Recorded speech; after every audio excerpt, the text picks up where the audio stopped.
that we're looking at the response to the situation in Ukraine from London, and it's pathetic, I'm afraid. Now, there is a short answer. There are short answers to the question I am about to ask you. There are long answers to the question I am about to ask you. There are right answers, and there are, I'm sure, wrong answers. And none of us have the absolute ability to establish or predict what category any of the answers that we come up with together will fall into. I would also stress from the outset that it is possible that there will be more, although James cleverly seemed to suggest yesterday in the House of Commons that there wouldn't be. Liz Truss suggested this morning that there might be.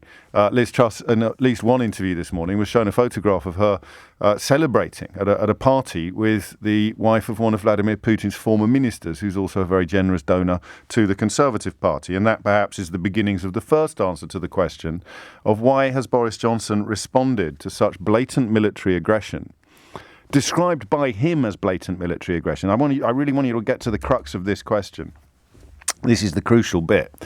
I know that trying to treat him like a normal human being or a vaguely honest politician or even a man capable of feeling shame is wrong. We've learnt that the hard way, but I don't think we've yet come up with a way of treating him differently. So he got something right and something horribly wrong. What he got right was the nature of the threat, which is now, I think, being realised. So he knows. I mean, I know everything he does is simply designed to get him through the day. And if he happens to say something that's true, that is exactly the same motivation as when he says something that isn't true. It's what's best for me. So obviously the calculation that Boris Johnson has made is coming out all warlike and bellicose is best for brand Boris, brand Johnson. And therefore he has described Vladimir Putin in terms that happen to be true. It's incidental to the Johnson modus operandi that these terms happen to be true. It's a complete coincidence. It means nothing to him whether it's true or not. His decision is based entirely upon what makes him look good. So he wants to look warlike. He wants to look, God forbid, Churchillian. He's more Chinchillian, I think, than Churchillian, Boris Johnson. But nevertheless, it is part of the mythology that he is keen to emulate Winston Churchill. So he's come out in the last couple of days talking very, very strongly about Vladimir Putin's conduct and threatening all manner of things. What they will be, I know not, but they shall be the terror of the earth, as King Lear said. And on this occasion, he was actually correct. Coincidentally correct, because he doesn't care whether he's correct or incorrect. All he cares about is how he looks to you and backbench Tory MPs in a very short-term window. So we will take his analysis of the threat at face value for two reasons. Number one, he made it, which makes the question I'm about to ask you all the more pertinent. And number two, on this occasion, as we've just established, he happens to be correct about the threat, the scale of the threat, the blatant warmongering and lies of Vladimir Putin, posing a real threat to democracy in the Western world.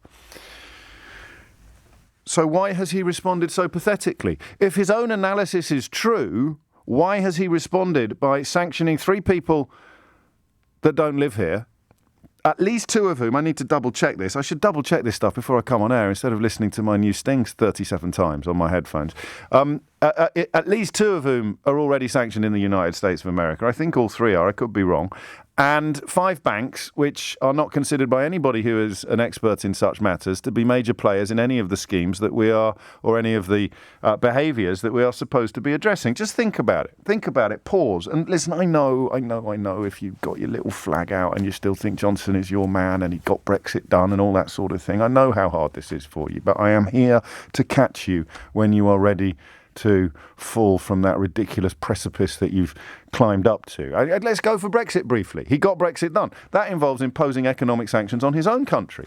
The first leader, I think, in the history of humanity to impose economic sanctions on his own country, to deliberately and consciously make it harder for British businesses to trade. That is economic sanctions. He has imposed them on Britain by, quotes, getting Brexit done. So if he's happy to impose swinging economic sanctions on Britain to cause queues at borders and to cause epic new costs for commerce, to introduce reams of new red tape for British businesses, why is he so reluctant to hit Russians, whose money is almost certainly filthy in these cases? If they can't account for where it came from, close them down.